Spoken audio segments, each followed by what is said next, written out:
there. Wait, this is height impairment. One moment. So I'm just going to introduce my esteemed colleagues here. First up is Dr. Jeff Nugent. He is a licensed marriage family therapist in 5 states, and I think going for more. A professional clinical counselor, and he focuses on adolescents and adults dealing with depression, anxiety, addiction, social media, video games, self-esteem, relationships, and behavioral issues. His dissertation focused on adolescent and effects of video games on the quality of life, resilience, motivation to play. His work for nonprofits was on a mobile crisis team with suicide assessments and family support for children with mental health disorders. He was also a supervisor of behavior and mental health for school districts, creating mental health programs for general education. What else? A lot of things. He's founder of the CEO of Nugent Family Counseling Center and his private pay company located in several cities, San Jose, Santa Clara, Los Gatos, California, and Reno, Nevada. They help families with wide areas of support. I don't know if there's anything you'd like to add, because that's quite an impressive, truncated biography of Dr. Nugent. So, welcome. Okay, next on the hit list is Babita. So Babita is an award-winning, internationally recognized psychotherapist, executive coach, mental health consultant, and relationship expert. She focuses on helping people optimize their relationships and thrive in all facets of their lives. She's formerly a lawyer and Wall Street executive and brings a unique perspective in that to manage mental health issues and relationships in the workplace. Develops business strategies relating to human dynamics and resolves high conflict issues. In her private practice and public engagements, she empowers people and organizations to examine and redefine relationships as a tool for personal and professional growth. Babita is a sought-after expert in media across the globe. She's been featured on media outlets such as Forbes, Bloomberg, ABC, NBC, CNN, Men's Health, Business Insider, MSN, Elle, Huffington Post, Washington Post, South by Southwest, and many, many more that I can't fit on this iPad. She is a recipient of the New York Psychotherapist Award, and obviously she just received a Health 2.0 Leadership Award and has really showed us all how we can focus externally and make this world a better place. So welcome, Babita.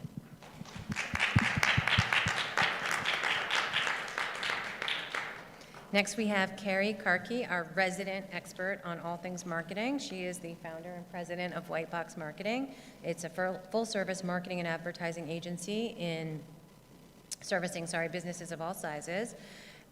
She's been doing this for over 20 years, and they include strategic planning for long-term client partnerships, and they have an award-winning team of creatives that support her. Carrie is an active member of her central Minnesota community, including multiple leadership groups, personally and professionally. She's very philanthropic, and she's an advocate for unity, embracing all of our different backgrounds, locally and globally. Welcome, Carrie.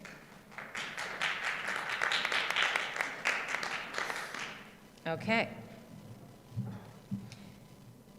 Oh, I was going to call you Dr. Priya because I have a friend Priya, but I don't know if you go by that for short. Sorry, we just met. Dr. Priya Mathur is her vision is to help transform healthcare from a sick care model to a data-driven predictive model.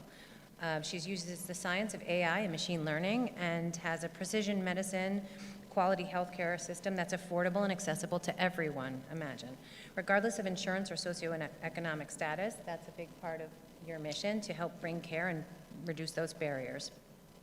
She's a frequent speaker on the healthcare circuit. Dr. Mathur is a healthcare visionary who believes that every individual and family desires to take charge of their health, but they often lack the time or information or money and tools.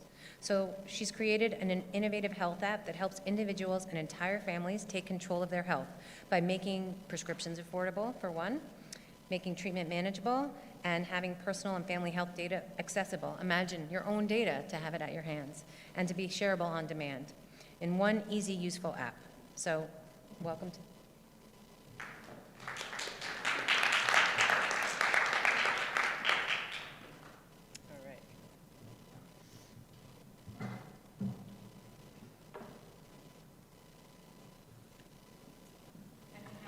And sorry, we're missing a wonderful guest, but she had some travel delays, so sorry. In spirit, you're with us, Dr. Josephine.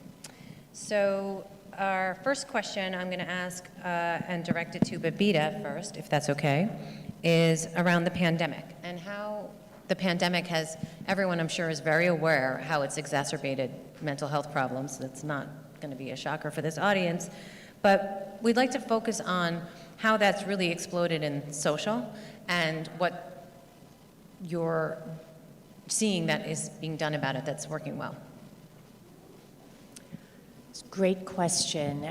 As everyone is aware, under the pandemic was really the impact on mental health during the pandemic.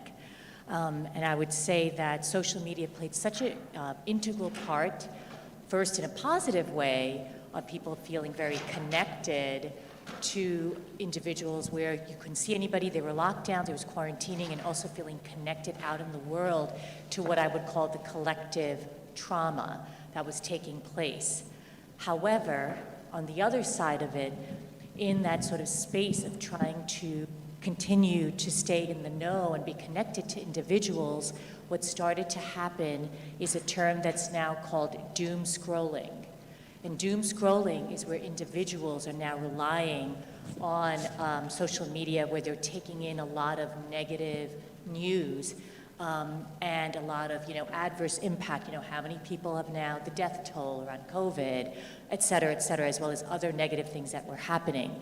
What that meant was individuals started to become very addicted during the pandemic to negative news and continued to doom scroll.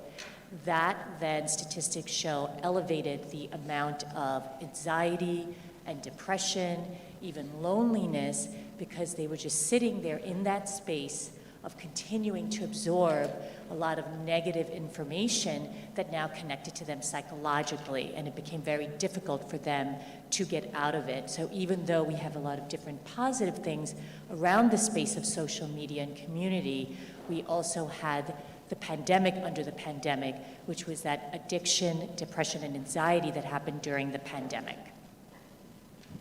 Thank you so much. Dr. Priya, would you like to say something on that as well? I think I would like to add a few numbers there. With the numbers, pre-pandemic, it was 1 in 10 in United States that, I would say this mental health related to social media were the numbers. But with pandemic, everyone having more time, staying at home, the numbers have increased from 4 in 10. Which is a big number. And I would say how we can see, especially the younger generation, that they are getting addicted to it is by seeing the behavior. If the last thing that they're going to bed is the phone or a tablet that they're looking at, or the first thing when they're waking up is that means they have started into the path, there's addiction or something going on. And I think it's early check is very important, especially in the COVID time or in the pandemic. We were all families were together in house. So it was much easier for us to focus and be more vigilant. But I think this came all so sudden for being locked at home that we couldn't focus on that. Everybody got into positive but also negative use, as you just pointed, for the social media. And we observed whatever was presented. So I think the filters were not there, and that is something have definitely added to the problem and the numbers.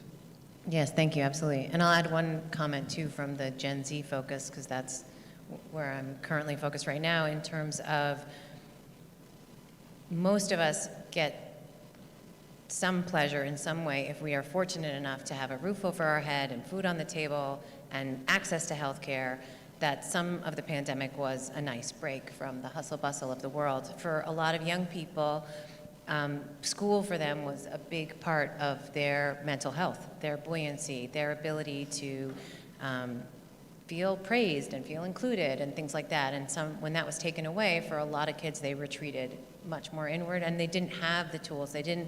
I was told that you don't call people on the phone. Apparently when you're 16 or 17 years old, you send pictures of yourself. And there's really this whole new way of looking at who do you look to for role models, who do you look to for behavior models, And, you know, in the olden days, you know, there were a few celebrities, there were a few athletes, there were a few Nobel laureates that everyone sort of gathered around. And now it's some person who's curated this faux persona of perfect happiness on a beach everywhere, and they just consider themselves other. They don't necessarily aspire to achieve, they actually feel worse about themselves when that is what they're bombarded with all the time. And so it kind of exacerbated that comparing and feeling other for a lot of young people, so there's obviously a lot of work to be done there. Okay, so next question. I'm not going to add on every question, don't worry. So what about some of these unrealistic expectation? I wanted to kind of follow into that. In terms of some of these unrelenting standards, this perfectionism that I was just speaking about, being preoccupied with it, and what are you seeing done to combat this? Jeff, I'd like to ask you that. Yeah, so we know that the way social media is running and how it's programmed is to get people to stay on their apps more. There's a lot of filters and a lot of things that are happening on these apps now. I'm not sure if any of you are aware of the latest filter that came out where you can actually remove people or remove things that are unwanted in your photo very easily and quickly and then post it. Now, when you think about these social media apps and how that's working and all the unrealistic aspects, we also know that there's all these things going on in just how people are then perceiving themselves and actually going out and getting medical procedures to alter themselves to fit more what their visual or their profile looks like. So as we're thinking about the mental health aspect and how that is impacted, it's figuring out why are these things going on? What can we do to help prevent and curtail them so that we can reduce it, right? Some of the measures that are out there right now is about how many followers you have, how many likes you have, how many comments are being posted to you from each person, why or why not. Our teenagers now are suffering from the aspect of, instead of dismissing a friend when you were in middle school and you going off and finding new friends, what's happening is you're moving away from your friends, but they're still connected to you on the social media. So they're learning and seeing that you no longer are friends that way. And it's starting to be impactful in their mental health because they are starting to feel left out. They're starting to feel removed. They're starting to feel discounted. So we're having to look at what these expectations are in the social media and understand how we can move with changing the social media piece, but teaching our kids what this means. Not only do we say, well, they've unfriended me, well, what does that mean and why? Is that happening in real life or is that only on social media? How much of an impact is that in your life if it's just on social media? They blocked me. That's my favorite one from a lot of my clients. I've been blocked. My life is over. I'm like, really? Your life is over because somebody blocked you on their Instagram page? Hang on a second. Let's slow this down and look at what's going on to help you move forward. So it's having that information being put out there about what this actually is and how they identify themselves and what they can do to move away from that imposter identification to who they truly are inside and how they can represent that on the truth on the outside. Thank you. Babita, did you want to add to that? Yes, I'd like to piggyback on what Jeff was saying and look at it also from adults as role models for the younger generation, because this is also very systemic amongst adults too. The feelings that Jeff described that teens and adolescents are feeling, adults are also experiencing. And there's a real sense of feeling like an other when they see what other individuals are doing on social media platforms and measuring their success, whether it's in their jobs or in their relationships or what takes place in their families based on what they're seeing in social media. Now, what happens if you have a parent or an adult doing that and they're in a role of teacher or caregiver or grandparent, et cetera, if they're already having their own mental health impact, they will project that out to their kids. Their kids will see it, right? So I think what's also happening is what's very systemic is that as adults, we're also being very influenced and our mental health is being impacted by these platforms, and then it also trickles down to kids that are also being impacted by it as well. I think what comes up in practice that I see that clients are often saying is they don't feel good enough anymore. They feel there's a lot of pressure and competition in how they show up, whether it's in the workplace or personally, very impacted by also their own body image now, feeling like they have to be perfect, whether in the workplace or out socially. And all of this is very elevated because of what they are, how they're engaging on the platforms. So I would suggest boundaries, boundaries, boundaries. Really to sit down and think about, what platforms am I on? Am I using social media now as a form of comparison that's impacting me negatively? Or can I use it where I'm using it for maybe volunteering or connections or more positive ways? Figure that out so that you can help your kids figure it out. Yeah, it's about teaching, right? It's about teaching them how to use it and to use it well. And we have to learn how to use it. And I think in a lot of ways we're still behind as adults, especially with all the stuff that's coming out now. Yeah, and on the flip, I guess one area where there seems to be, again, statistically, this is an average, some positive change is actually with older adults who are coming into social media now, some for the very first time.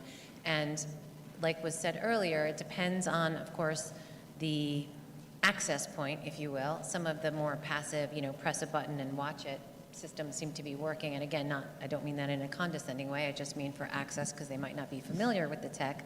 But I noticed there's a lot of trends of seniors making TikToks, and it's a really great way to see people embracing technology as a way to be a bridge for their mental health, because they didn't have necessarily huge social networks up until that time, but their grandkids or their kids are getting them tablets to be able to connect and do FaceTime and see them because they're afraid to, go out since COVID. And it's actually kind of this burgeoning boomer social situation, and we're learning about everybody's, HIPAA beware. I don't know, because there was the NIH gentleman, but people are sharing everything and anything, but in a really wholesome way. You see people struggling with cancer recovery, being alone, being a care partner for a partner with dementia, that kind of stuff, finding essentially the beauty in the social networks that sometimes gets overlooked in sort of the competitive set that the younger side is going. So it's really interesting also for me to see sort of different new social baselines coming out across the different generations.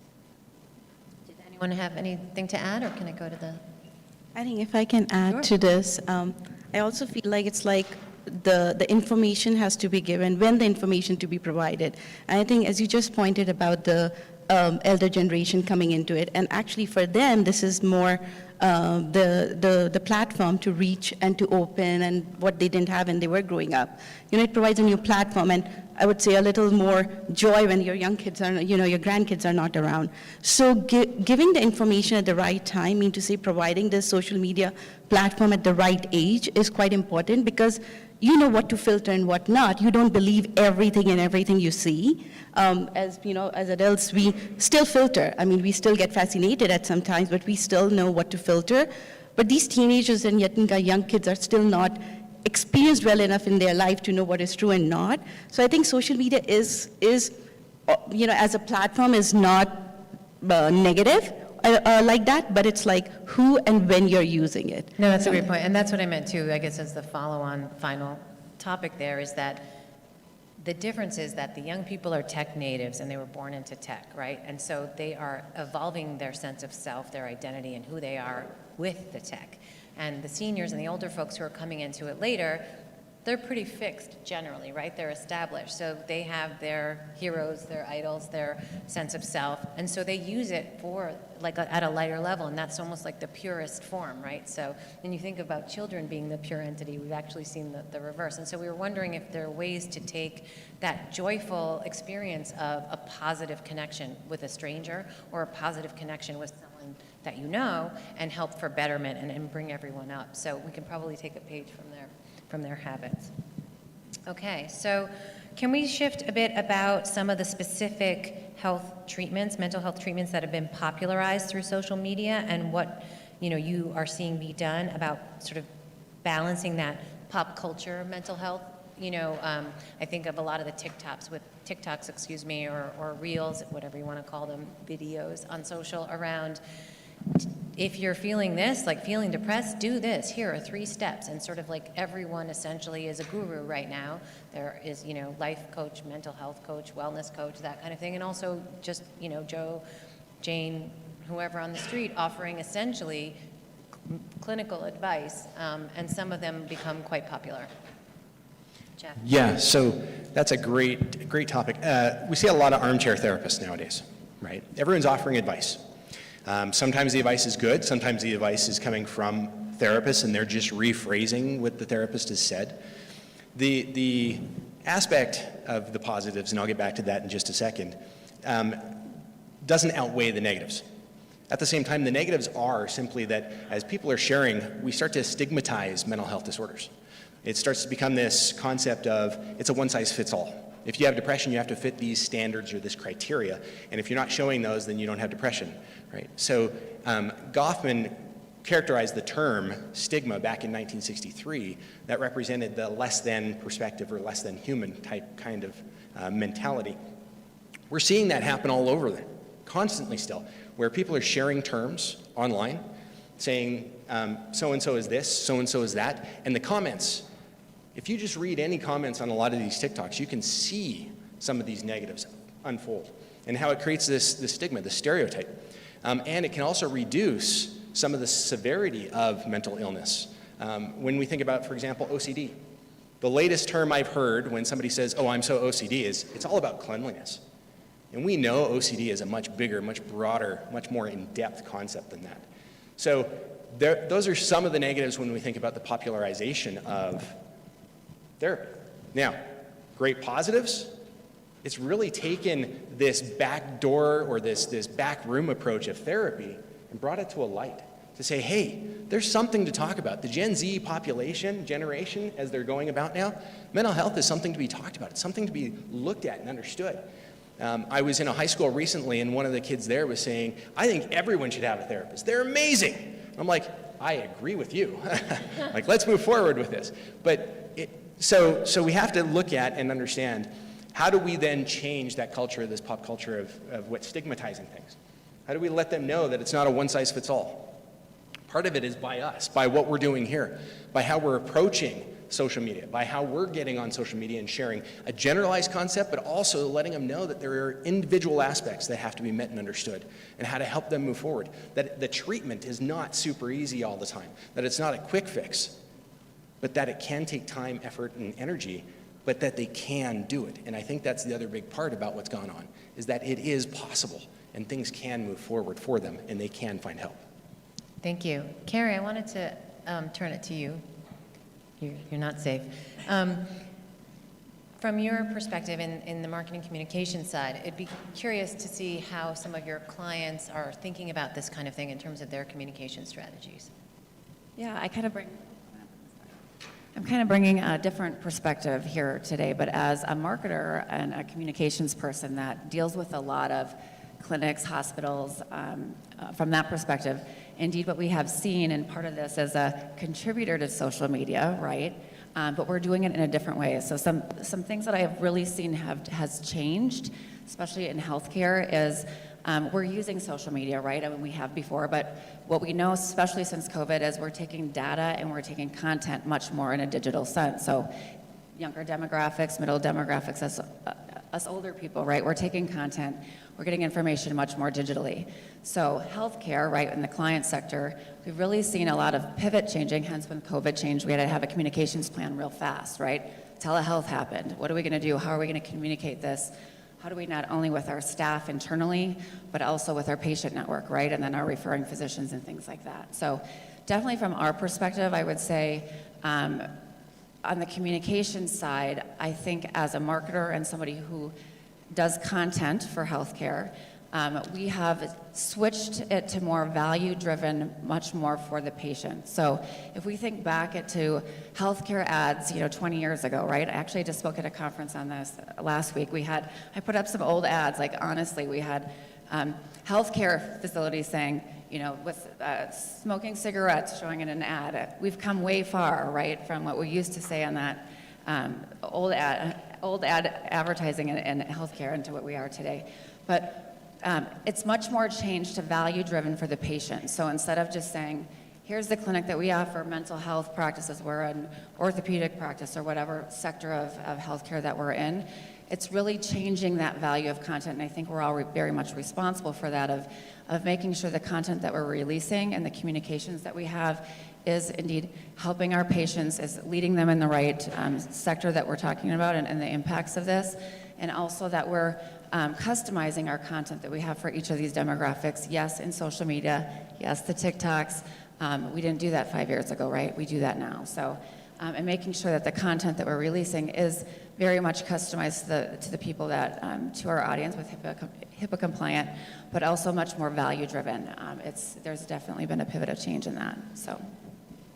Thank you. Babita, did you want to follow on with that in terms of communication and, maybe from the lens of, as a practitioner, in terms of what you feel like is sort of the table stakes now, perhaps? No, absolutely. It goes into the basket of what are some ways social media can be used in a healthy, positive way. So, for example, I think, Jeff, you were talking about some of the things around things being bundled, and we are sort of trying to move away from the stigma, but at the same time putting it into maybe categories that might be lighter than they should be, or individuals losing sight of particular unique journeys. So I do think what's important is, as a practitioner, the use of social media is in terms of valuable content. What are the resources that we are putting out? What are the resources that anyone in the healthcare field is putting out, even if one person takes that in and it can make a difference? But I also do feel that it's important to have that individual contact as well, so that there's more awareness around, if someone is depressed, there's different levels of depression, right? If someone has OCD, there are different levels of it. And even though we've moved away that mental health does not mean mental illness, that we still are aware that we still have some very serious diagnoses, and it should be okay for individuals to know that and make sure that they follow the right paths in terms of the individuals that have the expertise around it, because there is a lot of misinformation out there, and sometimes it's not taken as seriously. I know just one more note that I felt like I wanted to say around this, just piggybacking on things that could be toxic, and social media is toxic positivity. When we're told, oh yes, if you do this, you can be happy, or the steps to happiness, or we all need to be resilient, and that doesn't work if you're experiencing trauma. That doesn't work if you're clinically depressed. That doesn't work if you're being cyber-bullied. Let me just be happy about it. These are serious issues, and I think it's important that those are also elevated, and if we use social media in the right way, it can be a really amazing platform to utilize. Thank you. Does anyone have any follow-on for that? Yeah, real quick. Sure. So there was a study done that was published in 2021 that took into account 11 countries over in Europe in 2020, spring of 2020. And they talked about how there was this formal integration of all of the social media platforms.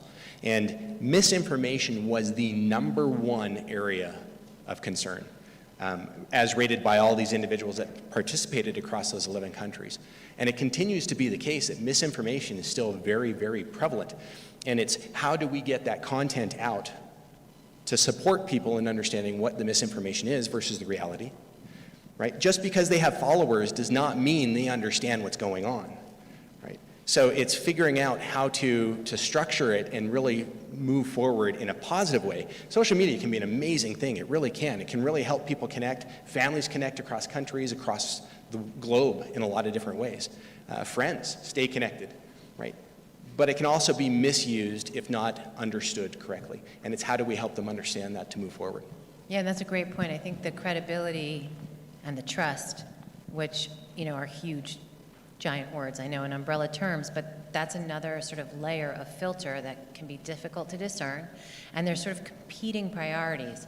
So sometimes you'd say, well, I trust this clinician because they went to medical school and they're going to be objective and that kind of thing. But yet, at the same time, people are more gravitating often to peers to look for, well, but they don't get me, or the doctors just want to push pills, or whatever their preconceived notion about why it's other. So I think that's another layer that we're dealing with, where it's sort of become an equal playing field across whose basically voice is the loudest, right? That's another differential that just made me think of, sorry. Can I just add, like, one thing I would say is I would say that there's a lot of a lot of pivot change, right, that we're seeing. We're doing personalized content now. So we're having doctors do short videos and things like that. That we didn't used to do those type of things. So I think there's been a big change of having this personal approach to healthcare. People want that. We know that. I know I'm not a healthcare expert, but I work with you healthcare expert people. But I'm forced on my side of that to make sure that we're releasing content that's valid today, that's important today, and that we're also making a change for that. But it's that personal approach definitely has changed. Have you guys seen that with your practices too? Oh yeah, a lot of people want that little video clip before they even come in, so they can feel like maybe that's somebody I can connect with, or I like the way they say that, or the way they're moving, facial structure, whatever it is. They want that video clip to say, that's who I can connect with, so I'm going to go in and see them. Oh, most definitely. Yeah, I mean, it used to be, maybe you looked up health grade or something in your plan that said, okay, this is where they went to medical school and this is that, and now it's like, maybe they have an Insta reel about a surgery they just performed for a surgeon, for example. So there's really the table stakes for showing up and connecting with your patients, with your corporations, with your managed care institutions have completely shifted in terms of who is the customer and how do we communicate. So with that communication level, I'd like to shift it a little bit towards companies and organizations, whether they be just a regular manufacturer, a payer, it doesn't really matter what, just saying a large organization. In terms of what are you seeing in terms of social and the shift there for within employer and employee groups and within communications and some change there. And I was wondering if I could toss it back to Babita for that. It's a great question because there's a lot happening in companies, corporations, especially now around mental health, or sometimes they have it under the umbrella of wellness. What organizations are doing is they are sort of up-leveling their employee benefit around mental health. But what they're also doing, very importantly, around the social media aspect of it, is that they're creating more programs to up-level the education for their employees to understand the impact of social media and to make it a much more talked about topic. So similar to what we're doing here, there are panel discussions, there are town halls where the impact of social media on mental health is being discussed. Because again, it's a youth issue, but it's also, right, it's an adult issue, it's an all of us issue. They're also doing some more narrow things, for example, doing some partnerships with hospitals, healthcare organizations, physicians, and practices to put together events for their employees.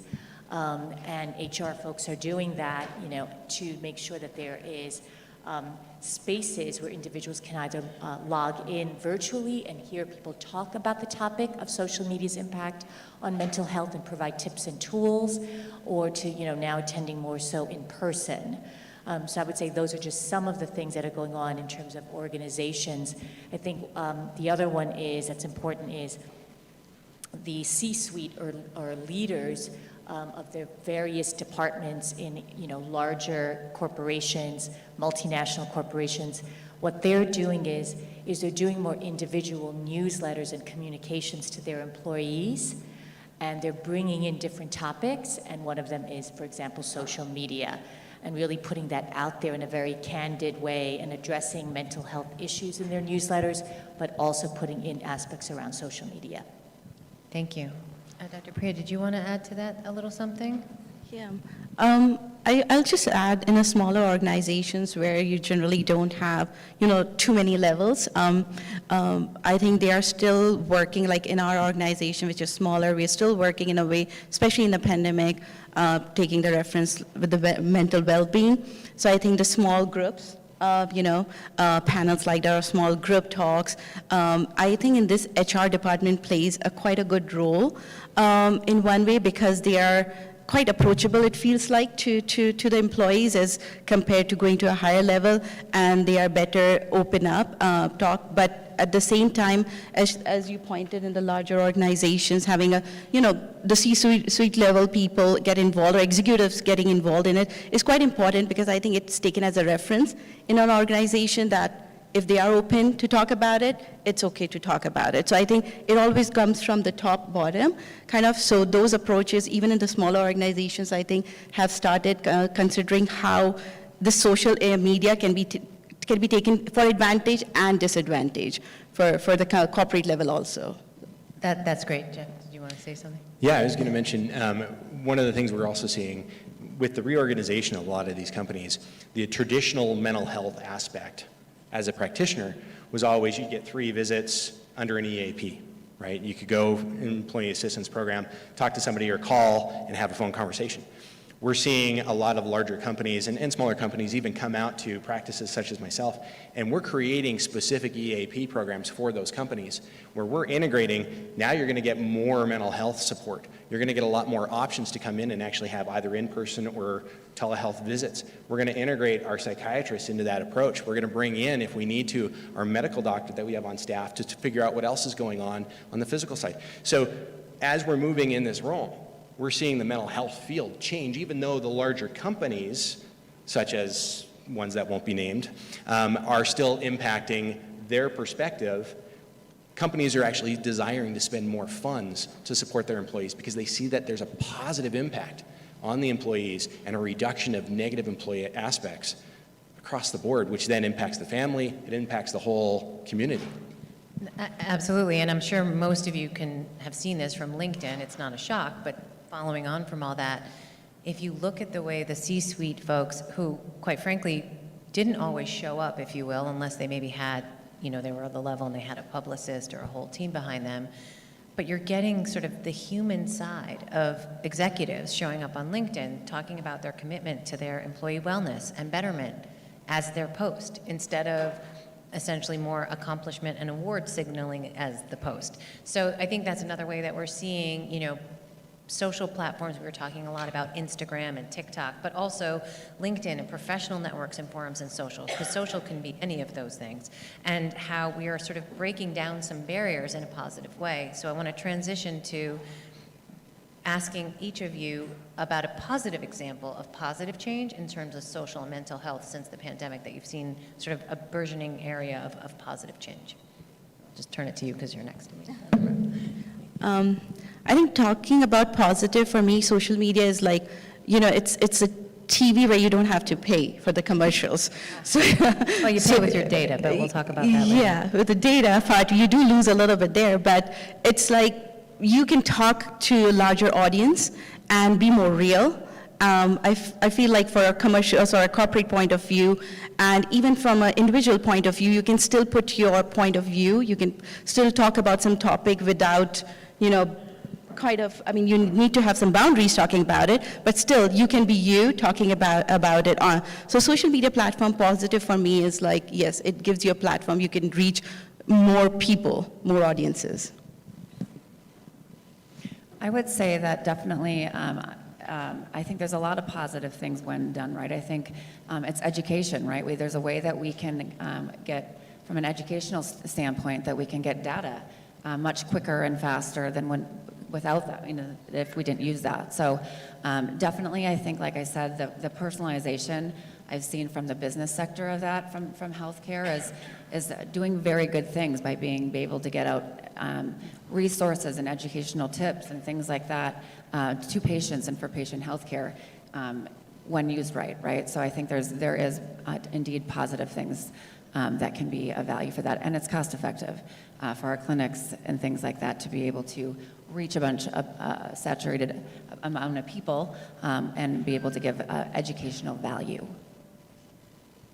From my lens, there are a few positive things. I think, first of all, it has helped to normalize that it is okay to take care of yourself and your mental well-being just as much as it's okay to take care of, your body, et cetera, to really think about, what's good for you as far as your own mental health.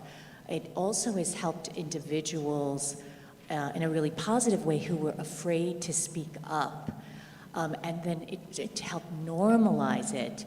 So individuals that were more isolated and may not have had the kind of connection that they needed and were very afraid to be able to have their voice or to kind of be able to connect with other people. I think social media platforms, those communities have really helped with that. If we think about, suicide awareness, if we want to, I know it's, we're going into a whole other direction right now, but I do want to say with social media, they're, reliable resources to be able to elevate how important that is to pick up the phone and get help.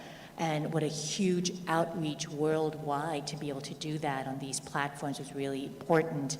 And then, I think someone brought up LinkedIn. I have to say, being a LinkedIn user myself, I do feel that that's a great social media platform, because look at all of us here and professionally being able to network in that way. And as was also mentioned previously, the C-suite having their voices to be able to show some vulnerability around their own mental health has been extremely positive. Yeah, I want to echo everything that was said there. And I also want to mention that I think in the pandemic, it was a real highlight to what was going on. It helped us see a lot of these things that were needed. I do think the term social distancing was a misnomer. It's not something we should have said or done. It should have been physical distancing, but socially connecting.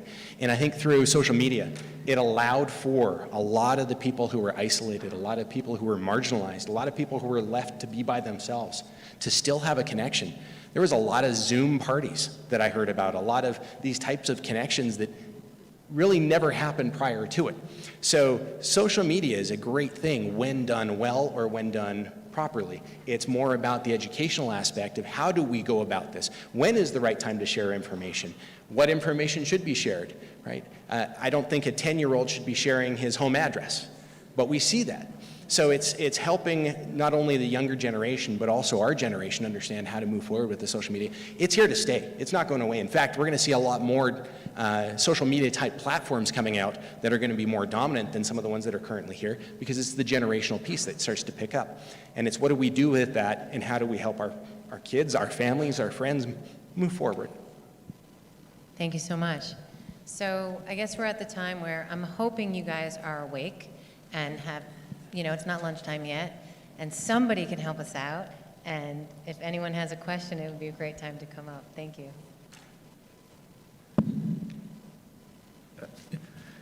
I think there is a lot to be learned from people who refrain from going to social media.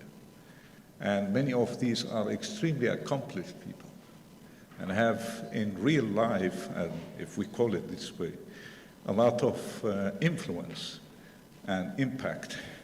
So if I may summarize my impression from these people, I know some of them, the main problem is you really have no control of who will address you at all. In real life, you have that to a large degree. And one of the reasons for that is there is no such thing like social media credit score for a person, right? And I wish we had that. So a credit score for a person where you can prove that you are well behaved, you use proper language, you have you acknowledge reason and cognition, and you have no bias, unjustified bias. You are who you say you are. Right? Yeah, good behavior. So in real life, we can learn a lot about what we need in social media. That's my opinion. That's fabulous. Thank you so much. That may not always drive followers, though. This is kind of a two-parter.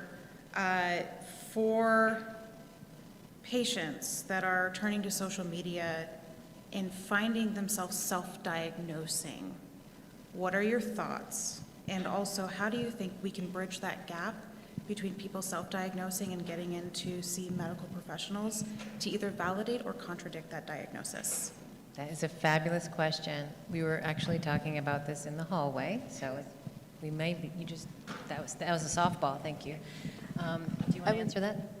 Yeah, I will take a part of it, and that is what with our MediPocket, though we call it Dr. AI, so we do put the AI to it, but there's a doctor. And we always say that this is only a tool for you to have knowing your symptoms. It is nowhere where replacing a doctor or a clinician for that this is your diagnosis. So maybe if there's a way that they could be communicated the message that you can use the tools outside, like WebMD is a very good tool. But again, it's only for you to navigate your symptoms. It is not for you to diagnose yourself and then go and become a doctor to treat yourself. So I think that's where the awareness has to be done, and especially as a clinicians, us have to be, when the patients are coming and giving their, self-diagnosing themselves that this is what I read, be open about taking it, but maybe break it down with the symptom-wise. Okay, you put these symptoms, but this could be the 3 causes, and you're only taking one, but the probabilities with the, with the lab test and all could be this. So if you can make them aware, like just not blindly following what is being shown on the internet, not just social media, but any internet, I think that is where we can educate one patient, and this about awareness has to be increased. First of all, fantastic panel. This is really fascinating. And second, especially during the pandemic, I know that loneliness was not just a mental issue, but very serious health issue for a lot of people. And they went to social media to try to fix that. But I think a lot of folks don't necessarily know how to identify what they're looking for to fix that loneliness. And I think I was curious, what is your opinion on some of the red flags that people might encounter within themselves when they're trying to find connection but still find themselves feeling lonely on social media, even if they have 1,000 friends? Did you just tell about my, I know, like I you was read like, my wait. bio or something? No. That's like the sales pitch for my app. No, I'm kidding. So it's really, I was going to say, that's a really great question. Thank you. And it's a really layered question as well. So forgive my psychology answer in this moment. But I think we also want to address really quickly that it might be a very different approach and guidance for a different kind of person. So when we were talking about the seniors before, where we've actually seen it being almost a natural bridge to that loneliness gap because of the way they were experiencing tech and social for the first time was about connecting with family. Their family literally like mailing a tablet or something and saying, just press this and you can talk to me. Or type in something you're into. You like, nature, whatever, and you can find a group, and essentially using groups and things like that. We've also had a lot of laughs, if you ever look on Reddit or anywhere, about people not realizing when they're posting to a group versus their private thoughts. Those can be funny. And they help other people feel a little less lonely because they relate to some family member who has done that. But if we're talking to younger people, sometimes it can be a little different kind of guidance. And we often say, the gentleman who spoke before about look to the real world and how much can you mirror that. So what are organizations or institutions or places or groups or clubs that have a name that you know is a safe or good trusted source, right? And go to their membership or look there. So that's usually sort of what we try and recommend, at least from our side, is, find as many parallels to the real world as you can as your starting point. Yeah, and real quick, what I would say is, if you're attempting to go about it in that form and you're not finding what it is you're looking for and you're not feeling the change, your desire, then that's an indicator that what you're going after is not achieving you, right? The goal you want to have. So, and there's a lot that can go into that, but that's really it, is what you're doing achieving the goal you're going after?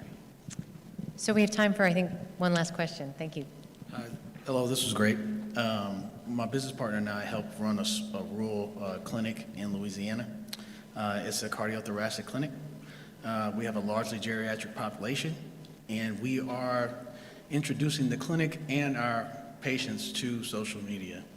And we have a myriad of problems, poverty, connectivity in a rural area, you name it. My question is, we want our patients to engage. We want them to be involved in their health. They just don't seem to want to do it. Any thoughts on how to get a geriatric crowd more engaged through social media? I always say that, there's layers, right? There's a layered approach to everything. So on the social side, again, who's the target audience? If the target audience is an older demographic, what platforms are we on, right? And are we on the right platforms that engages for that target audience? I believe in layering a lot of, social media is one tool that we communicate with that, but to layer that with some other things. But I think with that, video, right? What we know at the end of the day is anytime that we do anything with video and custom, and what I mean by we're responsible by putting out the right content. But video today, just by results and all across the platform, the more that we can do authentic, real, personal things, and in video, there's a higher engagement factor to that. Okay. And we to could have a add sidebar one, oh, on sorry. this. Sorry, I was just going to say, since time is over, I'd be happy to speak to you about it, also about their resistance, et cetera. Sure, thank you. Yeah, They and gotta I be was on going to say, TikTok. and sometimes we do sort of, sorry, my marketing side too as well, we actually take offline traditional mailer tools. So we actually have made, little guidebooks about Facebook and things for seniors in terms of deconstructing all the clutter but putting that in a physical thing that they can touch, because that's the first barrier, that's the first comfort zone. And for video, mostly everything is digitized, but we still actually make DVDs that you can stick in a DVD player because they wanted those. So it's sometimes the delivery, so the video, but how they get it. Social, but how do I even start, and what do I do? Like step by step, click here, like getting them the ability to have that on-ramp. Sometimes that breaks down some of the barriers in and of itself. And it's all about ease of use, right? Wholeheartedly. There's so much clutter nowadays on some of these things, on these apps. There are apps that are a lot less cluttered, that are And so much designed, more easier to they're use. specifically designed for those demographics. So But I always think, know your audience too, different, and in rural marketing, right, and how they take content, may be different than if you lived in an urban area. So, Right. Oh, it is. talked about that too, so happy to talk, but there's, again, know your audience, what's the right way that they capture information and layer that. Okay. Thank you. Thank you. So I guess we're done, right? Yeah, thank you. Okay. Now we do the mic drop. Thank you all.